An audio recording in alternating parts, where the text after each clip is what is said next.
So I will call the meeting to order. It's 4 o'clock, and this is Thursday, August 10th, 2017, regular board meeting. And our roll call will show that all of our trustees are present except Marianne Kugler, Marty Bloom, and David Panbecci. On his way. And we may be joined by David a little later. Welcome to our small but a very important audience. Thank you for coming in the final couple weeks before we all start up again, full speed. We do not have recognitions, right? No, not this time. Okay. So that takes us to public comment, and we have Donna Lewis who wants to make a comment for us.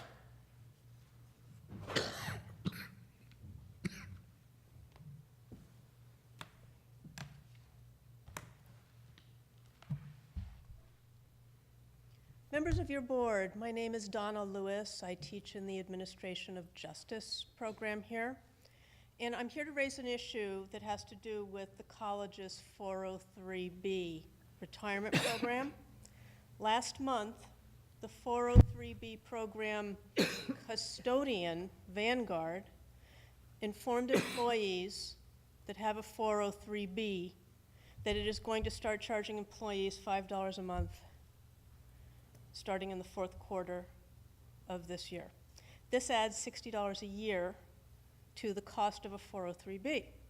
Employees already pay $3 per paycheck to Envoy, which is the company that the college hired to handle the administrivia associated with having employees in this plan. Together, the Vanguard and Envoy fees will cost employees who teach both in spring and fall semesters at least $80 a year, just to have the 403B. That's $80 off the top. These fees function like a sales load, and the reason why I'm calling them a sales load is because you have to pay them to get access to the investment. Loads have a substantial negative impact on investment earnings. Here's an example. If you take the Vanguard Retirement 2020 Fund, the 10-year performance on that fund has averaged 5.1% a year. The $80 in fees negates earnings on $1,600 a year of contributions every year. And the math isn't hard. That's $1,600 times 5.1%. For adjuncts, the 403B is the only retirement benefit we've got, so it's not small cookies for us. It takes discipline to save for retirement on an adjunct's pay. Yet those who do are trapped. Fees continue even without contributions. They continue during the summer months when we may or may not teach, and we cannot access the funds.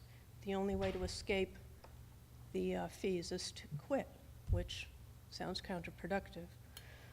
I'm before your board because I first went to HR with this. They referred me to payroll. I haven't heard back yet from payroll. So my request is that your board negotiate these fees down on behalf of employees or as an alternative to pay the Vanguard fees. I made some assumptions to figure out how much that might be. If a third of employees have 403Bs, and I have no idea what the actual fraction is, the cost to the college would be $24,000. Thank you very much for your time and attention. Thanks, Donna. Thank you, Donna. Thank you, Donna. I appreciate your making those comments. Okay, we're moving on to approval of the minutes of the regular meetings of June 22nd and July 13, 2017, and in addition, the special meeting of July 27th, 2017. May I have a motion? Peter moves. Craig, second. Any comments, changes? All in favor? Aye. Opposed? Okay, minutes.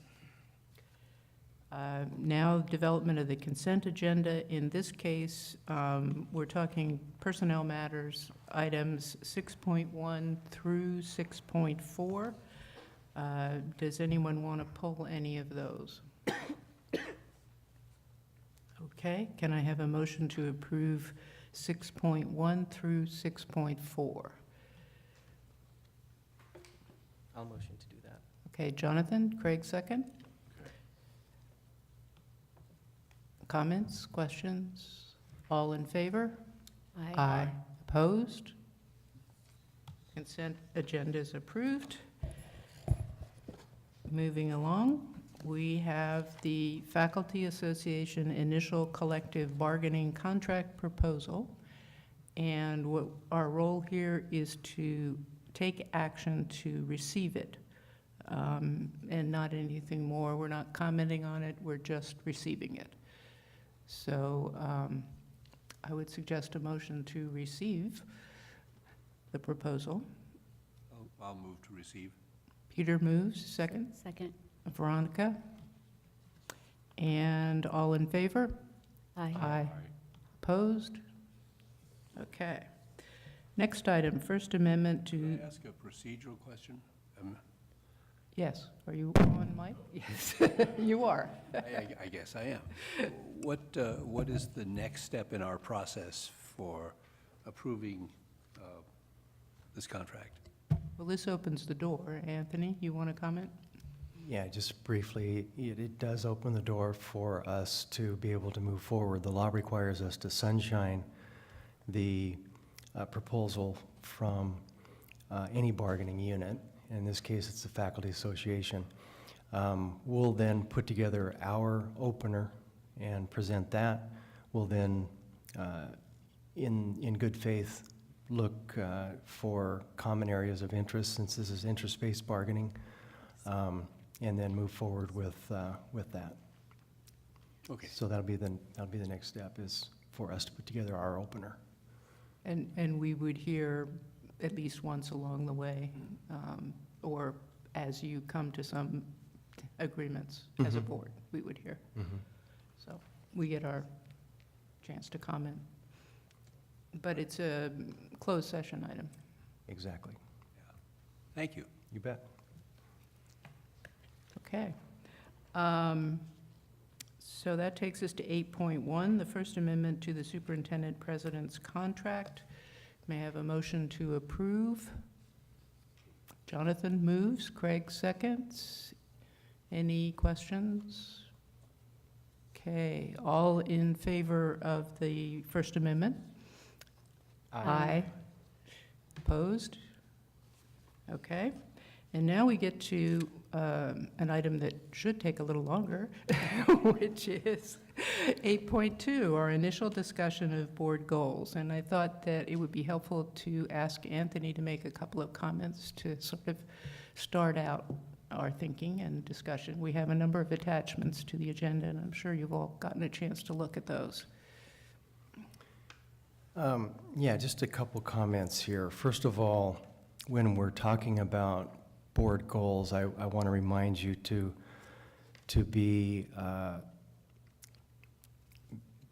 remember that we're talking about policy level, high level kinds of discussions and goals for the board.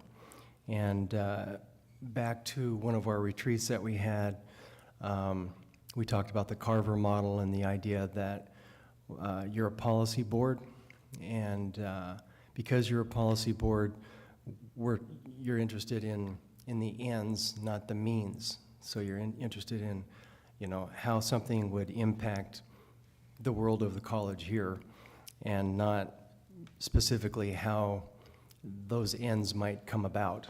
That's my job, that's our job at the college, to figure out how to get to the ends, the goals that you're coming up with. I think those are those are some things that I wanted to make sure that you were aware of. I'd also like to comment that the goals that you established last year were not a one and done kind of situation. They're ongoing. They were big, mighty goals to begin with, and I think it would be worthy of your thoughts in terms of carrying over many of those goals. So those are my comments. Okay, procedurally, the thought was we'll have a preliminary discussion today. Initially, we had hoped to have our retreat next and hear from FCMAT, but they're not going to be ready by the 18th, so we're moving the board meeting for that a little later, which means we will probably adopt our goals at the next meeting before we hear from FCMAT, and my thinking on that is that if we hear things we want to amend the goals, fine, we'll deal with it then, and if not, fine also. So, today is preliminary discussion. Next board meeting, we could come back with a draft that reflects that discussion. So, anyone want to start? Start. Jonathan? I have 6. Should I go one at a time or all at once? Up to you. Should we do it topic by topic? If we're referring to the Like start attachments? with student access and success as our first topic? How's that work? And then we could move a topic, yeah. Okay, so for student access and success, I would, I read the CSU article, and my thoughts are support efforts to increase student success, graduation rates, and completion times. So, something Okay. like that. Would you read the last part of your, Support efforts to increase student success, graduation rates, and completion times. okay, yeah. What struck me as harmonious was the notion of getting it done, working toward a goal of encouraging, of identifying success as completing a degree in a 2-year period, doing what we can from a policy perspective to ensure that students have a fair chance, an equal shot at completing the program that we say is a 2-year program in 2 years. Not to be confused with the usual measurement, which is 6 years, that the chancellor's office uses for the cohorts. Yeah, The chancellor has his priorities, I have mine. I'm not disagreeing, I'm just saying, Yeah, I it's know. interesting that, a 2-year program is measured on a 6-year Right. timeframe. Well, I think so long as we have that in the ongoing dialogue, the chances are really good that that's how long it's going to take. And what I'm suggesting is if we find barriers that keep students from completing their task in a 2-year period, we should at least examine those barriers. And support Anthony and the team in doing so. Well, and this is something that's close and dear, I think, to our high school principals, and it was a topic that was brought up at the foundation high school breakfast, and just ideas around assessments and different viewpoints, and so I think that, and I know that that's getting down to a level that I'm not going, but just to give you guys a little bit of background, that I think that having a goal in mind that ensures that we are looking at completion rates, either from a starting point or end point, is something that I think is going to be appreciated, because it's something that our foundation has started that conversation, and I'm sure some folks in the audience here are well aware. So I agree with that goal. Marcia, if I may. Sure. I just wanted to make a comment in support of what you were saying. You'll remember that we are embarking on the California Guided Pathways Initiative, and this is going to be a significant game changer in terms of how we look at things. And there are four basic pillars to this Guided Pathways, and it looks at, the identification of the pathway. It looks at, the entry point. It looks at keeping the students, keeping them on the path, and then ensuring that they ultimately complete the path. And those 4 pillars are going to be evaluated very, very closely, and there's going to be some deep dives in the practices that we have at the college to be able to make sure that we're optimizing the pathway for the students. And I tell you that because that's the kind of high-level support that we need from you all here at the college.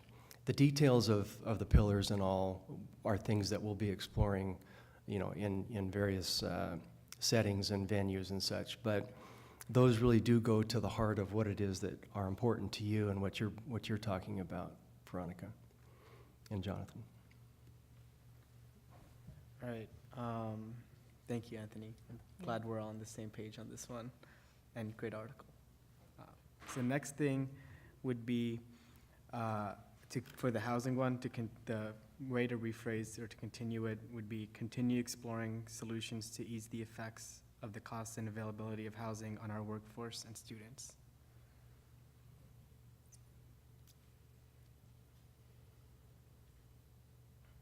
I would, you know, not that a comment is called for here, but that's such an obvious one that I can't imagine that any of us are opposed to it. What we have discovered in this past year is that the housing issue is an extraordinarily complicated one, and that for certain, it is not just the influx of students that is creating a housing issue. We now know that for absolutely certain.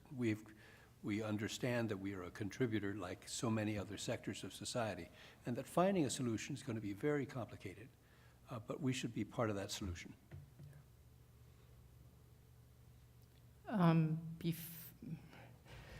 Your comment is on the housing one or something Yeah, else? on the housing. Okay, well, let's finish out the housing, because I actually had some more thoughts to share on number one, but we can go back. So, go. Oh, okay. Go. Whatever, Craig. okay. Seems like it is a very complicated issue, but still, we haven't, since we had a couple of people come in telling us how they could build something and what they could do, but we really haven't had any, as a group, haven't really looked at what we could do to improve or increase or modify the student housing situation. And we did a lot of work. A lot of work was done over the past, like, 2 years or better, you know, for students living in homes, you know, like in the Mesa area. We looked in detail at a lot of that because it was kind of laid on a plate in front of us. I think if that's part of our goal, we should, on our schedule, somehow find a way to provide a little more information to the board as a whole and see what kind of alternatives there might be out there. And one thing I'd like to look again at is we have the development right across the street from us, basically, in between the two campuses on Cliff Drive. And that has changed profoundly, at least in appearance. And I'd like to know if that's having any effect on us or how many of our students are actually there, you know, and what's going on with it. I think it's right next to us, and I'd like some more information on that. And it's not that I'm trying to get in the weeds on this, but if I need to be thinking about overall policy on what we should do or not do, I think I need to be a little bit more knowledgeable about what's currently happening in our backyard. That's all my only reason. Yeah, I think I agree with you, and I think that if I agree with you, if I understand what you're saying, I would leave the goal as it is to still support efforts to explore, because what I see is that you have the big umbrella of housing, but then within that, you have subgroups and demographics within Santa Barbara, and it's just all getting thrown in to one big thing. And I don't know that we have the capacity to tackle any one individually. We do have students that require housing as single students with other students. And then we have the presentations that we'd received, but those are presentations dealing with whole families being removed. So I think that the issue is still we need to explore the issue so that we can be educated, because I don't think that we know enough to know in what capacity we can even begin to support this effort with our partners in the community. Yeah. I'm down to Yeah. keep it the same, too. Okay. I think adding the cost and availability is like interesting because it shows that we are focused about those two issues, and like the students probably experience those and the workforce experiences those two aspects, but it doesn't really have to be in there. But yes, I Okay. think it would be good to eventually have like a Mhm. board informational Yeah, inform us. I would just comment that it is a topic the Ad hoc Mitigation Committee has been talking about, looking at 2 last meetings on that one, so it's an opportunity to come back to the board with some thoughts. David? I think that's on, yeah. So, yeah, I really like the goals when I was reviewing them, especially the housing goal. I know Emily worked really hard on that. Something that I would like to suggest is student outreach. I feel like housing falls under that goal as well, in the sense that, you know, we have undocumented students and immigrant students. We also have students that are in need of housing and, you know, homeless students and things like that. So for me, I would like to maybe see student outreach somewhere. I'm not exactly sure if it would be its own category or under another one. But I would definitely love to see that. And that, That sounds somewhat operational. What did you have in mind as a policy? More of in the sense of maybe student input on policy. We So- have that process. So, I mean, we're looking to kind of, at the policy level, guide our thinking for the year. So I'm just looking for the policy level issue that you're Maybe trying to under describe. number this one, the build a stronger board-college relationship, we can make it just more than students and say like, build a positive relationship between the board and the various constituent groups in the college, students, faculty, and staff. Is that? Policy. well, it might be like, that might be one venue to get there. So I think you might see that under the work of this, because that sounds like it could just be one modality by which this gets accomplished. And so being on With student, housing. yeah, like what you're suggesting with student outreach and things like that, I think that working with ASG, that might be, again, one modality that can get us there, but I think that this goal is the big umbrella, and then that can be one of the operational things that working with Dr. Beebe may be a good venue by which they could do that. Does Sure. that make sense, or do you think? Yeah, I think, That's kind of what I was getting at. Good explanation. Thank you. If we're done with that one, we can go back to student access and success, because I had a couple of thoughts that I wanted to get your reaction to. One is that, well, to pick up on your comment, to me, I was thinking in terms of reducing barriers, supporting the reduction of barriers Yeah. to success, as well as increasing student graduation rates and completion rates, that kind of thing. I agree. Do you Have them as think be that as one, you captures think, it? or should? Yeah, it I just- think it's one. Yeah, having them as Okay. one, does this make sense? Yeah. Does anyone have a problem with that concept? no, but I did want to ask Dr. Beebe, you know, we're definitely still in support of the SBC Foundation's Progress Program, and it has different facets. You know, you have the donor relations, you have the work with Luz and the community, and everything that goes with marketing that program and letting our community know. But do we need, it's sort of now, it's a hybrid now, really, with the foundation, and I imagine our college, in terms of now our enrollment services and our counselors, and now everybody, it appears to me that we're all under a house, but now they're working really close together. And so is this goal still sufficient as a big umbrella, or do we need to refine that so that now, as Jeff and the team and your team moves forward to refine some of these systems to make these things more accessible to students, does this still cover it? Or are we now looking to sort of do something different to give more support in a more focused way?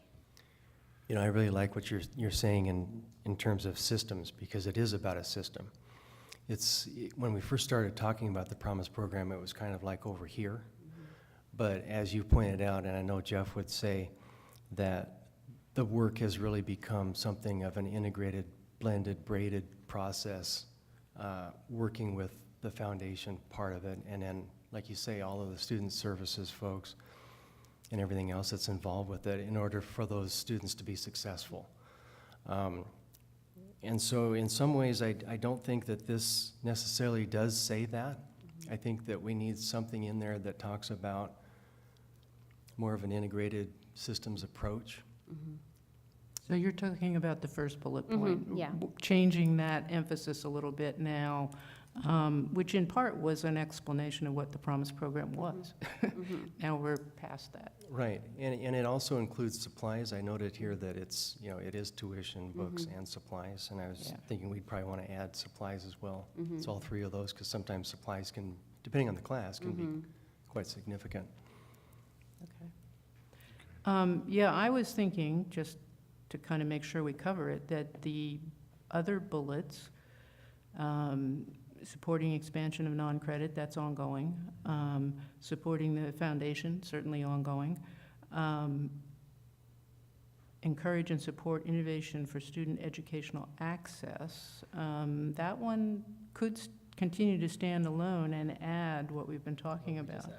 Yeah, unless anyone disagrees. I mean, I think they're all ongoing to me, that, and that change of focus that you suggested, Veronica, is very helpful.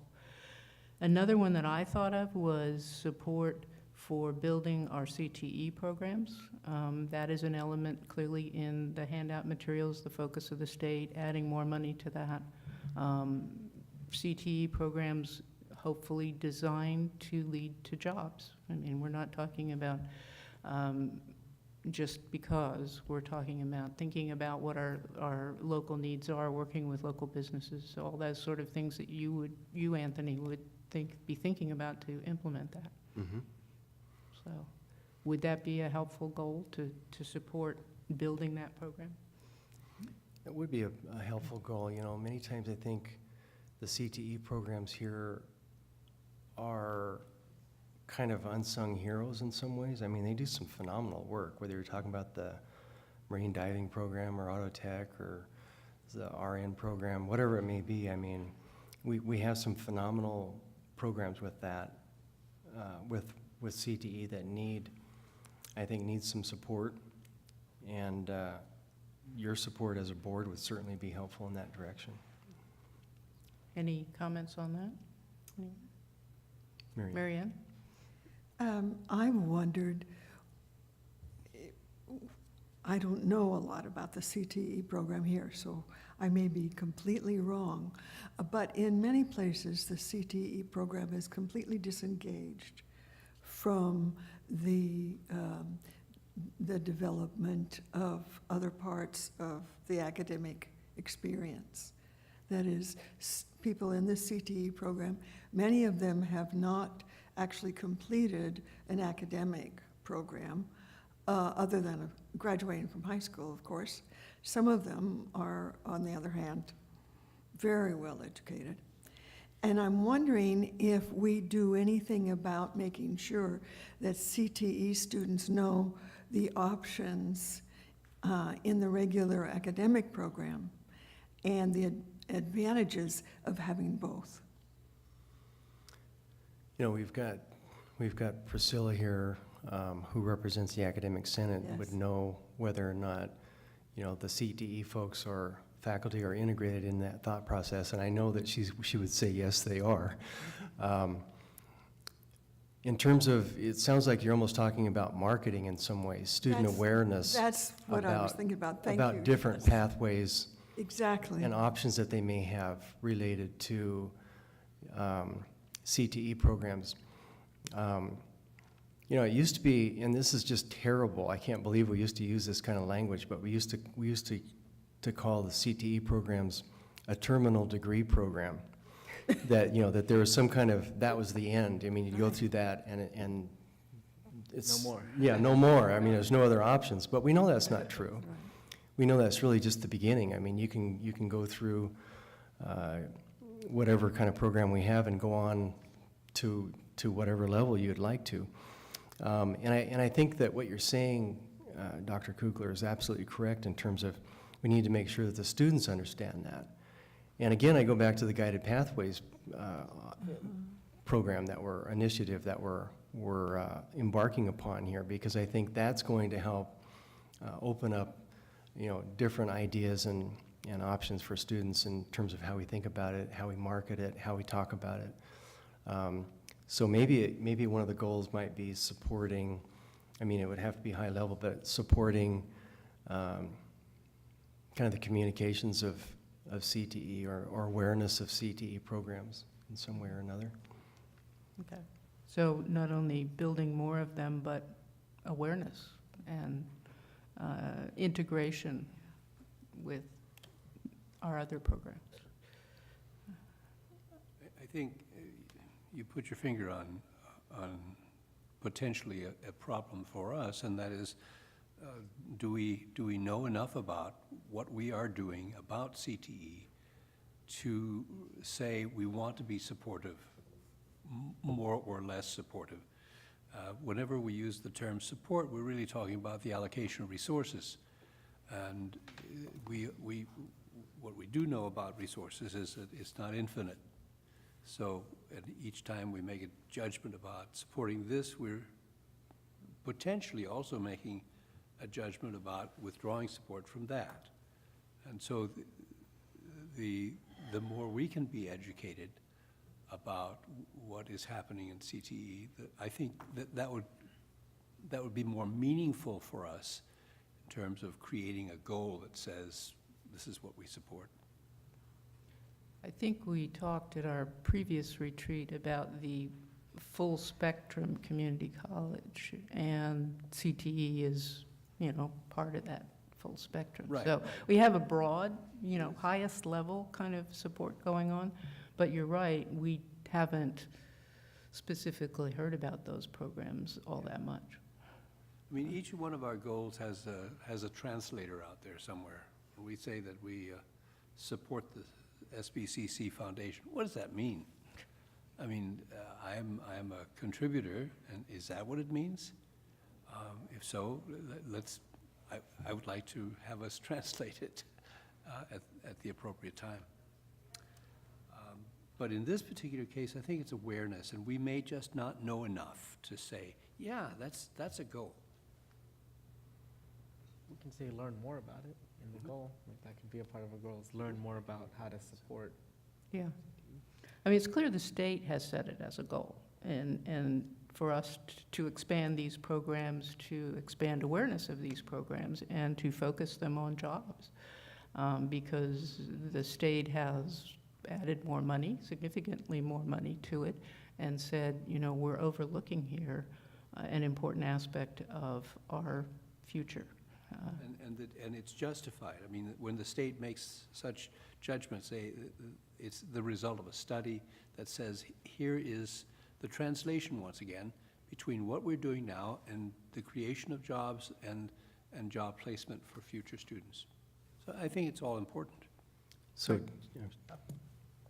I was just going to say as a suggestion, a totally appropriate board goal would be to make yourselves, more aware of the CTE programs that we have. Obviously, I'll help facilitate that. We have on one of our agenda items for the retreat a time frame for a CTE discussion, and we'll bring in Dr. Alan Price and Dr. Jarrell and others to come in and talk about the different programs that we have. We all need to do that. And so that could be very appropriate to have as a goal, awareness, board awareness of CTE programs. Mhm. But Marianne was also reaching to student awareness as well. Right. So that they see their options and Exactly. understand where it might lead. Okay, another one that jumped out at me in looking at the attachments was the chancellor's goal on, they phrased it as leading. For us, I think it is a partnership, but a focus on partnering across education systems. That's our K-12, ourselves, the State College, Channel Island State College, and UCSB, basically that larger partnership. And so I was going to suggest that's another possible bullet point we could have. I like that. Like, nothing bad can come from that. Building better relationships. Well, we hope not. I was And like we- thinking, oh, Craig, you've had your hand go. Yeah. Back to the previous Okay. topic, sorry.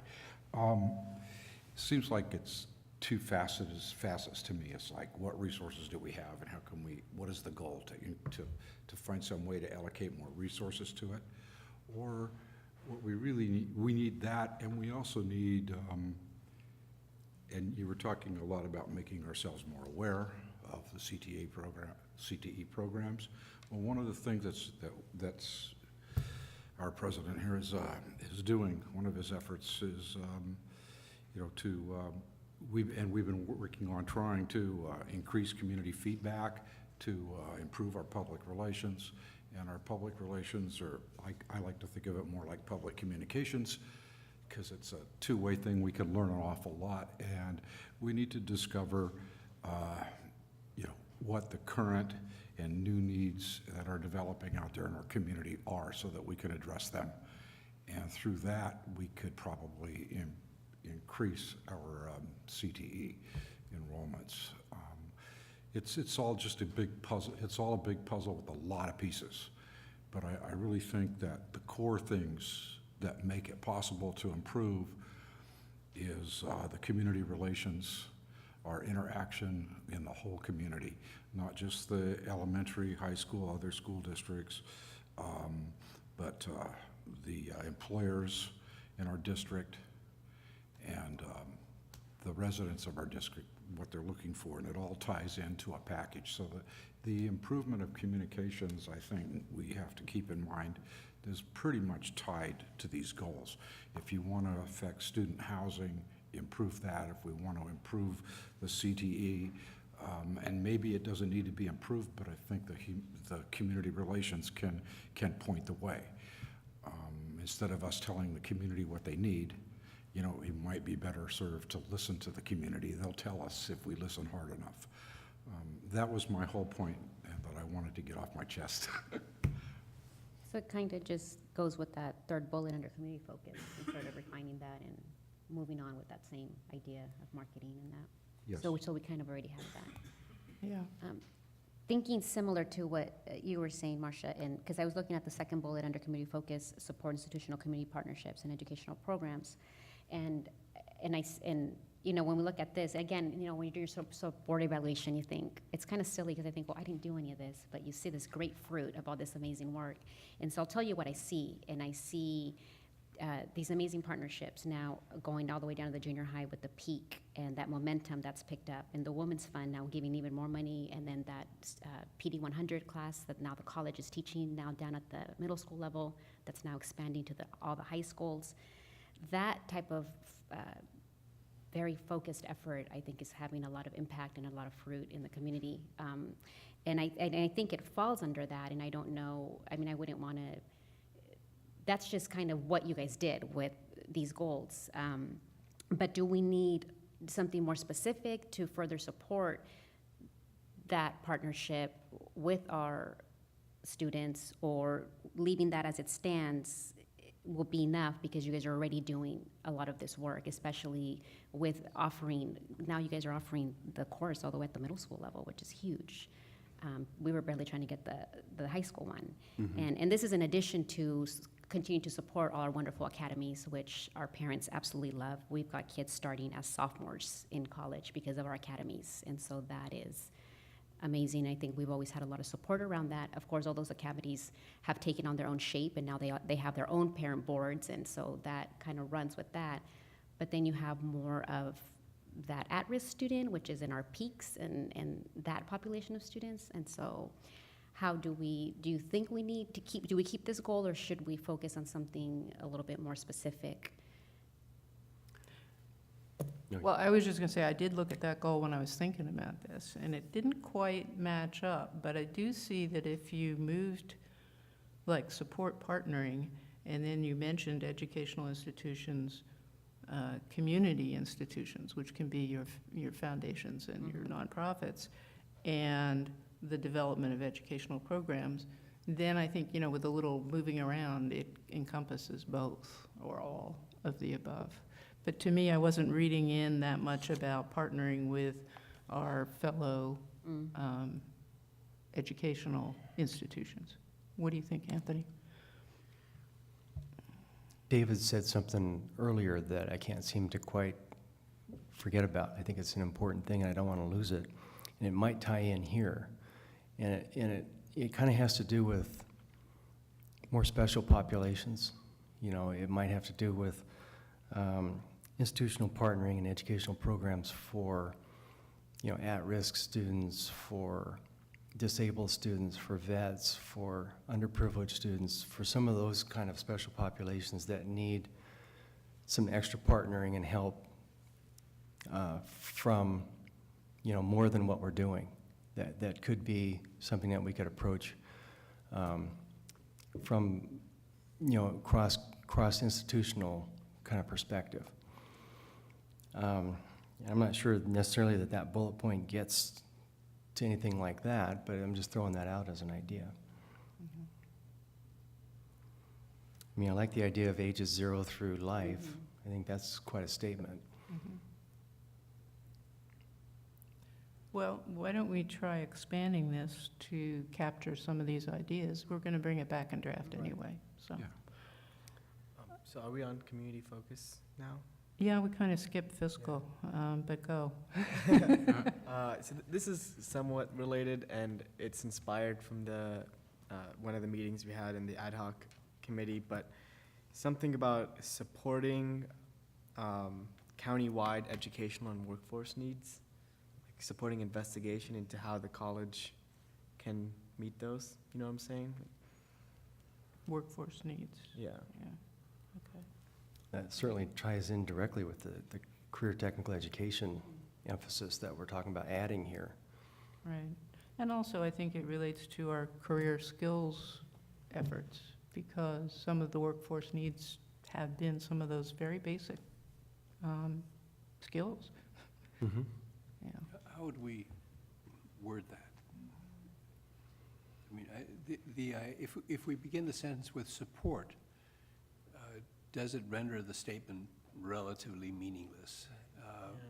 If we begin the sentence with investigate, with the view of coming up with, at the end of the process, something tangible, a report that says, we have noticed that, or we believe that these trends are in action here, and as a consequence, this is what we believe our response with CTE should be. Yeah, I would hesitate to suggest, I don't think it's our job to do that investigation. I think the reason we use support is we then turn it over to Anthony, who integrates it into his goals and the rest of the college. So I don't want us to be off investigating something that is more operational to me. But at the same time, you know, the concept is great. It's just, we shouldn't be doing that. If that's Yeah. the implication, that's not what I had in mind. It's just that sometimes I feel that when we begin a goal with the word support, there's no there. Oh, yeah, there's a there. It's sitting right and here. perhaps, you know, perhaps that's it. Perhaps it's simply instructional to the superintendent president that says, we'd like to know what is the nature of the relationship between these two things, and what, in your judgment, should we be doing about it? I like what you're saying, Peter, and I think that the more we define the goal and the more we add on to it, the clearer we make it, the higher the likelihood that As we'll an achieve end. it. As an end. Otherwise, yeah, because if it's not defined, if there's no defined steps to take or even suggestions, the likelihood of meeting the goal in a timely, efficient way, decreases. So I like putting in, everything we can throw at it. Well, so to no, speak. now you're moving out of policy, though. When we start saying No, we're specific talking about the things- goals. Yeah, Because but the at goals, goal- the more clearer they are, the higher the chance, the greater the chance that we'll have of achieving them. Well, I think there's a really good reason for us to stay clear of that thicket, and that is, it's a huge amount of work, Yeah. and we're not equipped to do that. Right, I don't think we That's why should we- get down in the why weeds we and do the hire- work, but I don't see any problem with putting those words into our goals. That's my point. Well, it depends what the words are, to me. I mean, we do not want to say, Anthony, go do A, B, C, D, E, F, so much as, I don't think that's what we big were picture. saying. Yeah. I don't think So that's that- what Peter it's said just- at It's a all. matter of degree, yeah. Mary Ann? One of the problems that boards have, and we have every now and then, is we're having to make a decision without a lot of information, or primarily information that's what we heard from our neighbor or whatever. Not that there's anything wrong with our neighbor's information, but that's only one piece of it. And while I am not suggesting that we should be out doing the homework on the information, I would like us to begin to establish a pattern of having in front of us, after we've talked about it like this, at the next meeting before we make any kind of decision, something that we have reviewed that reminds us of where the community is in terms of that particular issue, or reports that have come out recently by other agencies about that issue. Because sometimes I feel like I'm making a decision for the college. At the same time, somebody else is developing a big, serious report or effort that's in a slightly different direction. And I know we don't want to do that. Yeah, the thing that gives me pause is if there's something already out there that is familiar, that could be informational to us, that's pretty easy for Anthony to deal with. Yeah. But the idea of saying, spend your time doing a big project, we are balancing our priorities here, you know, and he's got a lot on his plate. We have a lot of bullet points. So we have to be careful about not giving him too much. Well, Yeah. I appreciate the broadness of the way the goals are written, because I feel like because we don't have the capacity, I mean, capability, I'm sure you do, but we don't have the capacity to initiate, nor is it our job to pull these things out. It leaves room for innovation. And so I think that the means people come up with way better things than we would have suggested. You know, that may have been the beginning of something, but then they run with it and it comes back even better. So I think that that's sort of the balance that we run, knowing that we trust you, that you know the intent of the goal, which you're right, it's kind of like, well, what does that mean? But I think that in our working relationships, in our conversations, we're trusting that you know the intent of where the goal derived from. And that's just, I guess, that relational. And what's important to me and, you know, the staff and the college is that we understand that what you're talking about is a focus, is a priority, is an emphasis, is something that's important to you, for us to integrate into our operations. And, you know, I mean, it's that high level focus and emphasis, I think, that's important to come from you all. One thing that somebody mentioned was the idea of having too many, because if there's too many, then it becomes so watered down that, you know, it become meaningless. So I would encourage you or suggest that we don't get too carried away with too many bullets. We lose the focus, we lose the emphasis, we lose the priority because it becomes so watered down. It's just a suggestion. I think that's an excellent suggestion. I think what was intended initially with the bullets was to amplify or expand on the main topic. Hence, we have 6 goals here with many little bullets, which I want, maybe the use of the term bullet is a bad idea given the context of what's going on today. But I get the sense of what you're saying, and as I read them, I had the same feeling, like, yeah, this is huge. And is this realistic for us to engage in for a year? And, for example, the housing issue, might it not be better to think in terms of greater specificity, but over a 2 to 5 year period, rather than just a 1 year period? I just don't think we're going to be. Yeah, I agree. I think that in general, the goals are really broad. So how do you really achieve how effective you've been at working towards achieving them? Because the goals aren't specific enough so you can tell if you, in all cases they're not, but in some cases they're pretty straight up. So I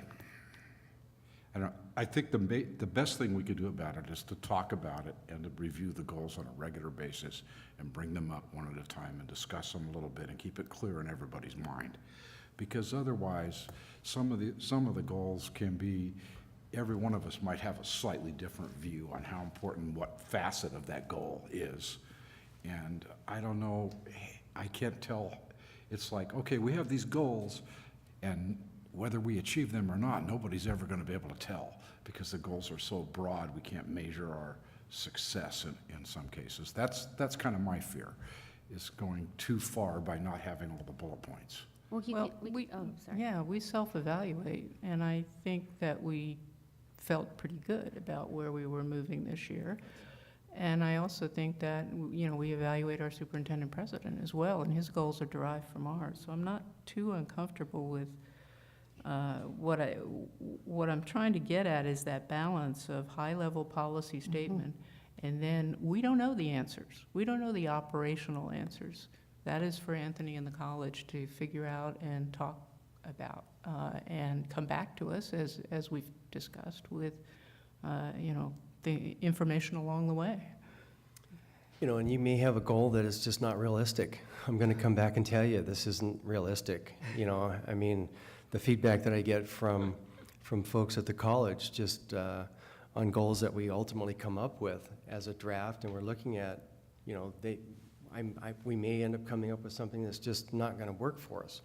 And you'll want me to tell you that. I know you will. I know you all well enough to know that. So I think you're onto something, though, Dr. Haslam, in terms of, as I started off saying, these are not kind of things that you can do and then they're done. I mean, these are ongoing, big, you know, meta kinds of goals. Multi-year. Yeah, multi-year goals. And maybe instead of annual goals, they should be, you know, 3 to 5 years, Long-term goals.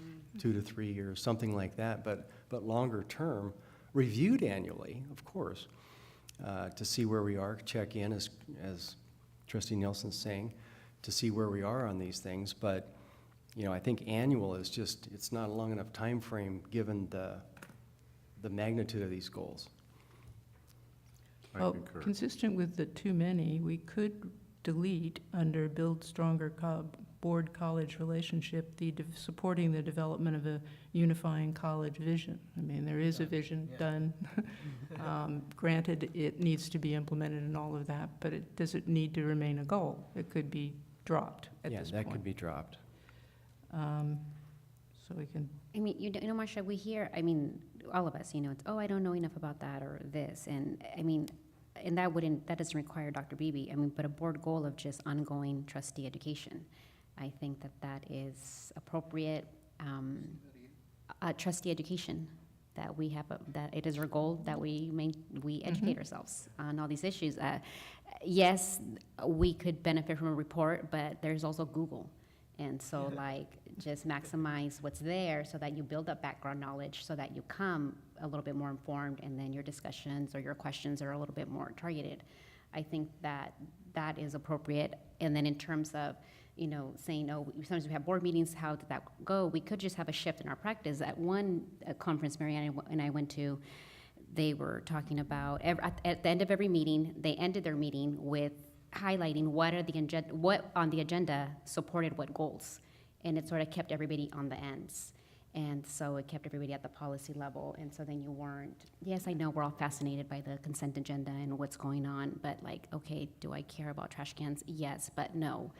And the bigger picture, you know? And so I think that's just maybe a shift in our practice, that if we have this goal of ongoing board education, then we're constantly revisiting this and we're educating ourselves. Oh, remember that happened. And no, we can't all remember everything. But that's why a cross-functional 7 board team was created with 7 districts to get a broader sense of this. So I don't know if that's adding a 7th, but 7 is a good number. It's my birthday. But it's for us. I don't know. What you guys think. yeah, it is nice to have a goal that actually we have to do.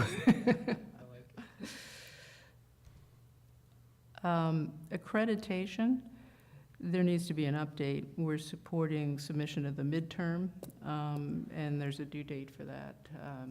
Well, we check actually that. submitted the follow-up report, Right. and it was accepted by ACCJC, and all of the recommendations that we had from the visiting team um, were satisfied in terms of the commission.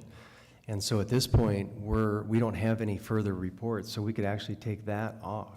Don't we have a midterm for next year? That would fall in the academic year 18-19, not till fall of 2018. Fall of 2018, okay, we can skip a year then. There isn't a report yet.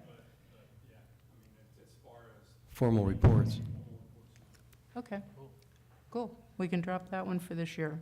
It's important to keep it in focus, so we don't want to permanently drop it, but. Right.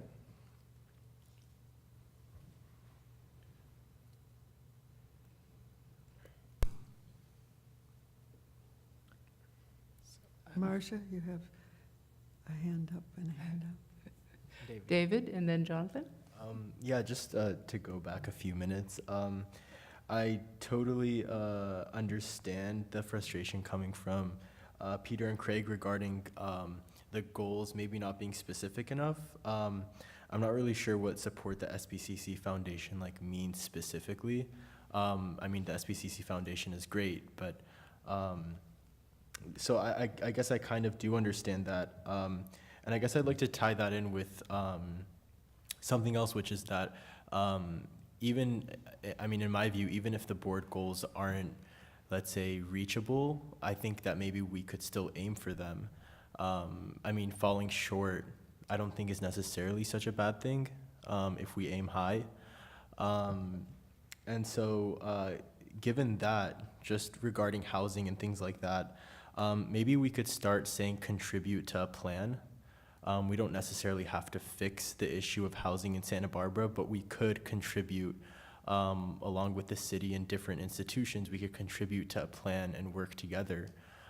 If we don't meet that goal, then, I mean, I don't think that's necessarily terrible, but we could still aim for, contributing to doing certain things. So, yeah. I think that it's not so much that we don't shoot high. At least the way I understand it, I think it's about the scope of the work and knowing that the scope of our work is a domino effect. So it trickles down to the capacity we have in-house to actually execute some of these goals. But, so no, I think that everybody agrees that, yeah, we want to shoot for go big and to envision the best thing. But I think when drafting this, you're being conscious of the scope of the work, and is that realistic for one president with the internal capacity and external, whatever that may look like. So I think that that's sort of and I don't know if you guys see it that way too, that. I'm sorry to interrupt. Yeah, Jonathan was, Go ahead. you were going to make a comment a while ago. I had another one. It's promote civic engagement and education with our students and the community. And the way I see it is, as a college and the whole Zero to Life thing, we can do a lot to promote just civicness and civic-minded education for the whole community. Like that is something I want us to contribute, especially for our students as a local government, using our abilities as a board and a district to make sure that people are civically engaged I think should be a big priority for us. We have a item on the agenda, later about that. I brought it up, so, Yeah. yes. Well, I mean, Anthony put a lot of work into rewriting the agreement and kind of sticking to what might be realistic. So in a sense, it's already baked in. It was Jonathan's prompting, though, that got us. No, there. I agree. I'm just Yeah. saying, we're adding bullets, and I'm just worrying about too many things, so. Do you think that's part of our vision already, socially conscious? Yeah, I mean, I think it's, what the point I'm bringing is to expand it beyond just the students and like SBCC being a hub for civic engagement and education for Santa Barbara, for our district. I think what you're saying is great, and I don't think that it's adding a bullet point that increases Anthony's job, because our president is already taking steps to do things and putting things in motion, and a lot of these concerns are going to be addressed. I don't think it hurts to have them, what you just said, in, as a bullet point or whatever, or included in a description, because it's already it's already going to be affected. Right. So there'll be some degree of success either way. And by the words actually being there, it goes back to the earlier point, Yeah. where if you write it down and you look at the words, you got a better chance of getting there. I know we don't want to add any more, but I'm sorry. No, we I want wanna- to add lots more, but. I wanna bring I'm just things up. thinking I know, this I poor know. guy will run away. But this Killing is me. another one of those that we're probably already doing, but I think it would be good for the board to, make a statement of support, is supporting efforts to make our campus and students safe from sexual assault and make sure to handle cases appropriately. I don't know exactly how to fully word that in non-operational, but I do think that that's something that we should commit to, standing for, Well, I just want and to, I know you're already doing it. yeah, I was know going we're to really say, I good at it, mean, too. we're moving ahead with significant efforts in that direction, so I don't want people to have the impression that we're not doing anything. Right. I mean, because we really are. We've got, with the Vaquero welcome, we've got District Attorney Joyce Dudley coming to speak, and just on and on with the It's On Us program and everything. So I just want people to know that we're working really hard on that, and that's been a top priority for us. But we can always do more, is what Yeah, you're saying. and I'd like the board to just say that the board as a whole is supporting the college in doing these things because it's a good work that. Maybe we could develop a category that says there are ongoing efforts in a number of areas that the board would particularly like to mention, or something like that, rather than treating it as if it's some kind of new Something new. goal. Yeah. But it is already happening, and we're just saying we're happy about it, or we're calling it out in some way. I don't know, How is that about making it worse? When some of this stuff just comes up, that we already have policies that were based on ed codes and laws that are already on the books. And Yeah. so like, it's not, I could see if there was like some, I don't want to use the word neglect, or some obvious opportunity to improve in this area, but I think that, I don't know. I think both UCSB, the community, definitely, I think Hannibal, I mean, just all the different policymakers in California. I think this has been a hot topic for some years now, that colleges and universities around have really taken onto this. I don't know, unless you've heard otherwise, that you feel like people have a sense that maybe it's not, we're not being, I mean, just from not even anecdotal, but from a data perspective, I know that in Isla Vista, sexual assaults have gone up, and those very well could be our students. So just, it's something that should be always zero, ideally, and us being behind that effort, I think, is just important, because it is a hindrance to access and success. If, you're not being well supported. If that happens to you, you might not graduate college. David? Yeah, I just wanted to add on to that. I think that it would mean a lot to have it as a board goal, especially, let's say I was someone that had been sexually assaulted and I'm coming to SBCC. I think that would mean a lot to see that the people that are really in charge of the school as a whole have taken notice of an issue. And although, of course, we are working towards it, I think like having it as our goals, like as a priority, would mean a lot. Craig? I think we've already made some significant progress, and maybe we'll see the numbers change a little bit. We've already seen some improvement.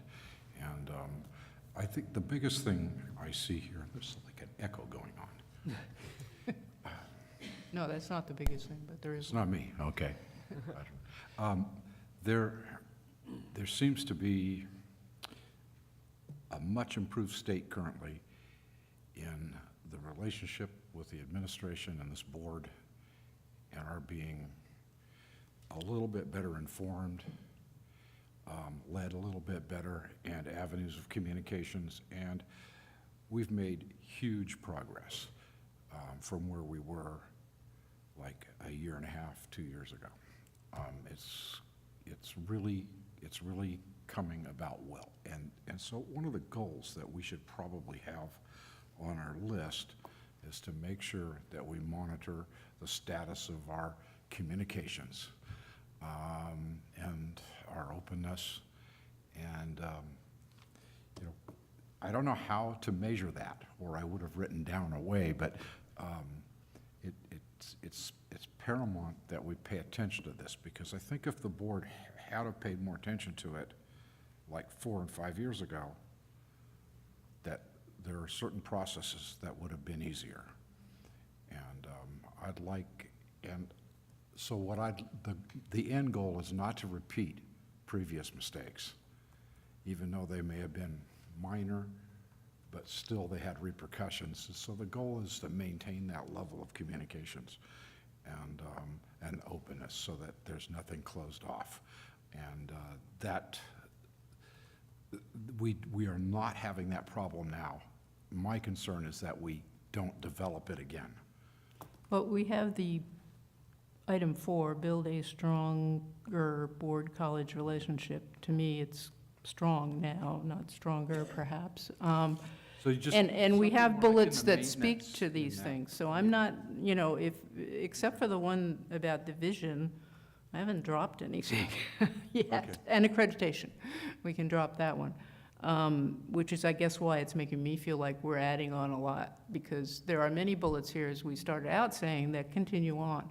And so I'm starting to think in terms of kind of reorganizing to the concept we talked about long-term, you know, identifying long-term goals and maybe supporting some specific areas of interest that have been brought up. Somehow breaking it down so it doesn't become overwhelming for Anthony to keep adding to this list, but where he's we're been- also keeping things that are He's working. been really good about coming Oh, I up and know. going, hey, we can't do this now, but we're gonna do this, and we're getting that done, and that's the kind of communication that we need in order to be effective, so we can put our minds where we need to focus on, or on things that can happen, or things that we can do in discovery.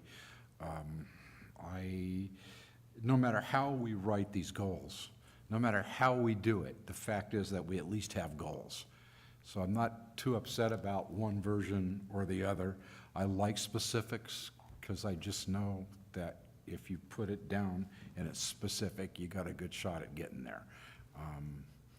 We're going to make some kind of progress anyway, and this isn't the kind of thing that we're going to take a test on at the end and we get graded. But the thing is, we need to be able to convince ourselves that we're actually making progress, and that lies in, you know, how is the college functioning, and Peter? I'm just thinking of it in its broadest context, again, at the policy level. I wonder if it would be helpful to say something like, safety and security being a prerequisite for student success is an ongoing high priority of this board. Yeah? Yeah, I can. I mean, it isn't just sexual accosting or misbehavior that is of concern to me, but anything that will interfere with student success. And students, we're saying to the public, safety and security are priorities for us, unmitigated by anything else.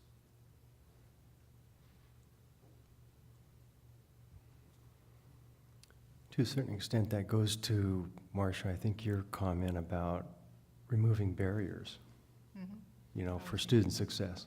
Mhm. So it does go to that. Yeah, I mean, we may have some subsets, which might make Craig happy in terms of specificity, under that concept, so. Was there anything else, Mary Ann? I'd like us to use some different verbs during part of this. Some of these things, we know they've been working all year and have made great strides. Not that they're where we all want to be necessarily, but we know they've been doing that. And so I wonder if we can say things like, the board greatly appreciates the efforts of the faculty and staff and leadership of this college in whatever goal it is that we know they've really worked hard on, and looks forward to seeing further progress during the next year. Or something which does not make it sound like we are judging that nothing has been done, when we know perfectly well that in fact they are working hard on it. And all we're really trying to say is, we like the direction they're going. Yeah, I think that's helpful, and that fits with the long-term Yeah. goal. Yeah, that's Concept. what Peter made me think. Yeah. Yeah, well, I think, I don't think you meant to suggest that anything that I said was contrary to your point. No, I thought what you said was what made me think that. Oh, okay. You caused the statement. I did. I'm frequently the cause of things. All right. If you'd like, I'll be glad to play with that for your. Yeah, we're gonna, Anthony will have a significant role here in wordsmithing too, so we can try to make sense of all this. And we'll put something together, and we'll have it for our next regular meeting. David? Yeah, just, I was actually thinking about what Anthony had said regarding outreach to, I think, use special populations or minority populations. I think what is common between these minority populations is that, in a sense, they're marginalized. I know our student advocate has the word, she needs to be, I believe, an advocate for marginalized students. So maybe some language regarding that, outreach to marginalized students. I'm not exactly sure what category, maybe build a stronger board-college relationship, board-student, whatever, yeah. But just those words I would appreciate being there. Yeah, I would just comment, I tend to think of the outreach as not just to students, but we are trying to outreach to folks in our community who are not students and should be. We hope that they should be. Students yet. Yeah, Not yet. not students yet. So, that's part of our job, is to reach out to those folks who need us but have not yet made it to campus. So, Yep, I like that. uh, We can work with that. One last thing, and this is for next year. I'm just gonna say, this is a goal I want to present next year, is want to explore how we could be more transparent and include the public in our, increase public participation and transparency through technology. But that's something I'm gonna be going to school for, so that's why I'm prepared, propose it next year. But that's something I'm thinking about a lot. I'm a little worried about Twitter. Not Twitter, not Twitter. Too many bots. Okay. Well, that did take longer, and that's good, because it's a really important topic. Yeah, it's an important topic, one of our most. We now get to 8.3, which is the revision, second reading and action on the revision to board policies 7100, diversity and employment. There is actually a change from the last time we saw it. Anthony, do you want to explain what we learned and decided? And this is a comment we got from BPAP, I think. Yeah, this is some feedback that we got from BPAP. Actually, there was some duplication in the language that was proposed in one of the other board policies. And so what we ended up doing was taking the language that was proposed and modifying board policy 7100 to reflect the desires of the board in that particular board policy. BPAP looked at it, gave us some good feedback, and we've integrated all of that in that policy, as you can see. Yeah, basically, they told us it's in another policy that you are going to do the Equal Employment Opportunity Plan, so you don't need to say it twice. Makes sense. So this is the result. So can I have a motion? Craig, Peter, second? Okay, any comments, questions? All right, all in favor? Aye. Opposed? And we have that one. And our last item is basically the voter engagement that we talked about earlier, and it's kind of a discussion item. We're not taking action on this. Anthony has proposed this agreement that you're going to send back to the Secretary of State. Secretary of State, and see if that works for them as well, and Yeah, I defer to Jonathan if he wants to talk about it, since it was, it was brought forward by him to me, and so I wanted him to say something about it. I'll explain something. So this started last year, where a bunch of different groups in California, like the Lieutenant Governor's Office, the Secretary of State, some social justice,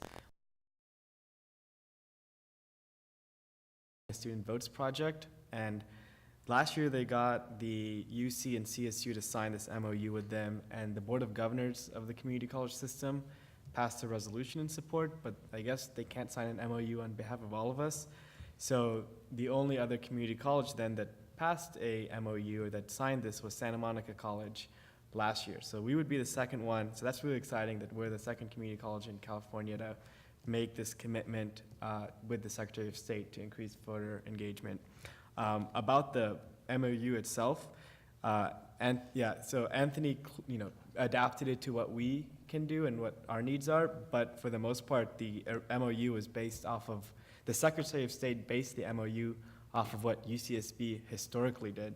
As UCSB has historically been the leader in the country in how the university as an institution supports voter engagement. So while the students at UCSB are really good at it, and the local groups are really invested in it, but the university itself puts institutional support, which is money and some staff time, and just it's part of the culture of the campus on the administrative and faculty end to support this. And that's what the Secretary of State was inspired by, was, what's working here, let's look at UCSB, right? And so I can say as a student who was doing voter registration, it really empowered us. It really meant a lot that our school had our back, whereas our peers at UCLA or Berkeley or somewhere else across the country were struggling for basic access to speak with students wherever they were in order to register them to vote, and in a nonpartisan way.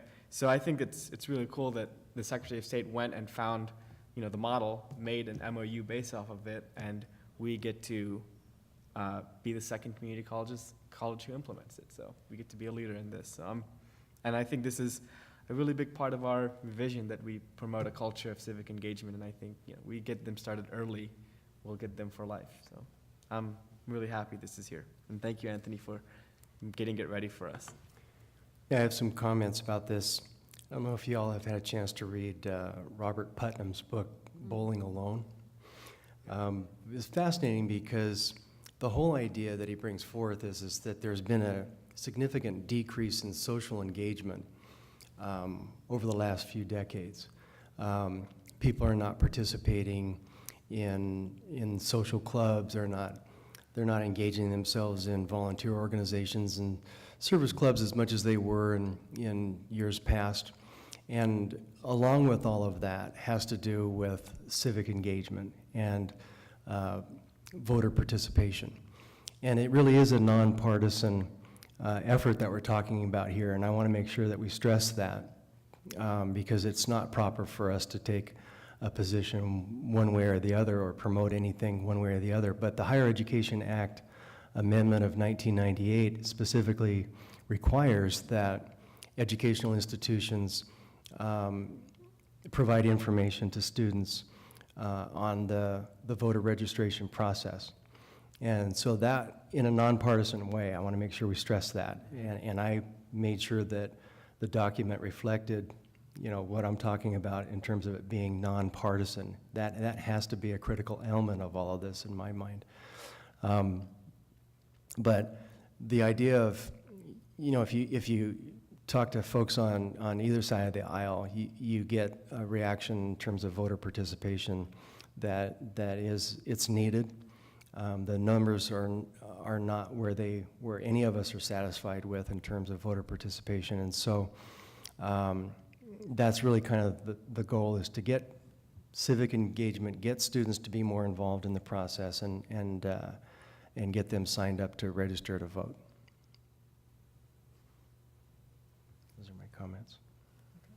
Yeah, that brought up, I appreciate that, because I wonder, Jonathan, at the university, how nonpartisan was it really? Oh, it's extremely nonpartisan, actually. And Ethan has been one of our volunteers in the audience, but the way I can give you just a quick rundown of how it works is There's a nonpartisan voter registration coalition that is an aggregation of various groups, but when they're participating through this, they get the special access on the college. So like campus Democrats can't go and do the things that the nonpartisan voter registration coalition can do because the campus has given it, that special access. But the way we get 3,000 to 4,000 voter registrations in one day at UCSB is we go to the move-in meetings. Like, when the freshmen, obviously we don't have that here.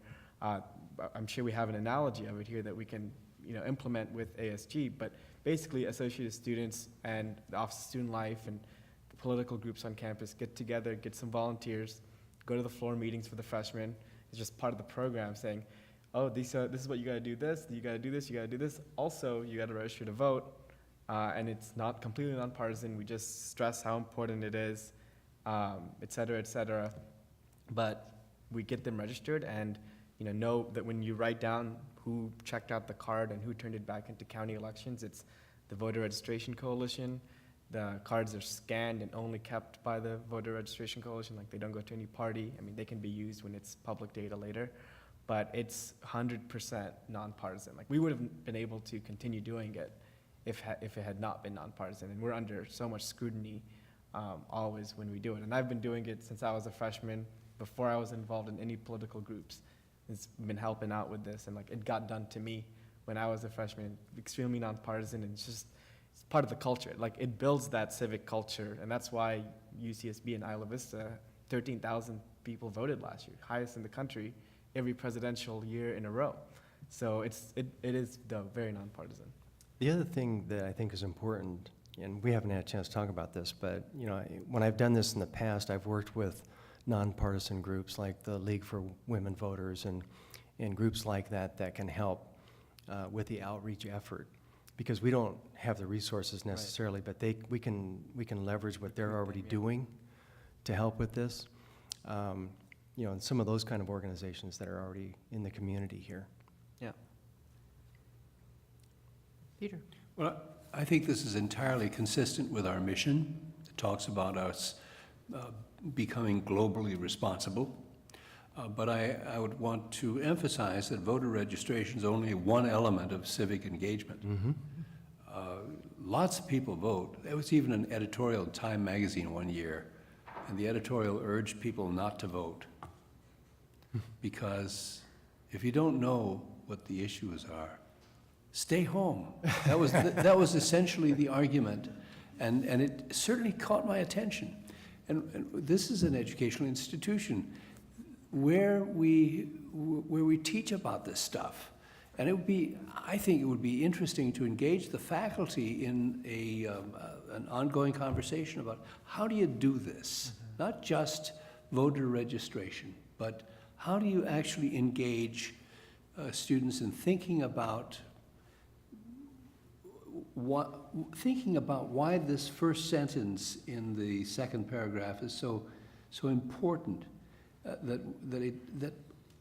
our future depends on the active participation of educated and informed citizens. And in no other political system does it depend on the that active level of engagement. So I would encourage the faculty to have some conversations about how do we make sure that this actually happens. Well, not to get operational, but Jonathan's formulation when we're talking about goals included the community as well. And so one of the potential things you can do is have candidate forums on campus. We're having a mayoral and district elections coming up in November. There are numbers of candidates on all political spectrum. So, Really interesting. that could be an opportunity to interact with the community. And I'm not saying do it. I'm just saying sometimes those things can come together. I was just going to comment that we already have that scheduled, actually. Perfect. The mayoral debates here on campus. I'm coming. Yeah, so all the candidates have been invited, and we'll be having that discussion. The other thing I wanted to point out is and Dr. Butler talked about this a few meetings ago, the faculty colloquiums that are going to be ongoing this next year. Some of these things are going to be topics of discussion. Dr. Great. Haslam. So that will be kind of helping out that way. I'm impressed. I mean, I don't remember in your job description that you were a mind reader, that you would be able to predict what it is. Predict the future. That's terrific. His turban is invisible, you just. Yeah, I left it at home. Okay. So Oh, what David. action is required for this? Nothing. We're just discussing and being aware. We're informed. David? Yeah, I just wanted to touch on Peter's point. It does say that 52% of eligible California youth were registered, but only 8% turned out, which means that a big chunk weren't really informed. And that goes back to, I just wanted to thank you, Anthony, for scheduling that candidates forum. There is the SB Youth Council. It's basically like a little committee, part of the city of Santa Barbara. And they have historically partnered up with different groups, high school students, to have candidate forums and things like that. So I think you're totally right. It's not only about kind of signing off, but it's also actively being engaged. Yep. I just, because having, I'm close to a lot of high school kids. And so a lot of in the name of informing and educating, the reality is that a lot of kids are being persuaded. And so I want to make sure that our mission extends the whole community, and that there are families that deserve the right to educate their own kids on their views without them being influenced otherwise. And we have a large dual enrollment population that we serve from Carpinteria down south, and that is something that should be honored for the families. And that's just the beauty of our democracy and the people that are in front of our kids. But that our community is clear that all of our initiatives are honoring of knowing that families are the first educators. Thank you for that. I appreciate that, and I support that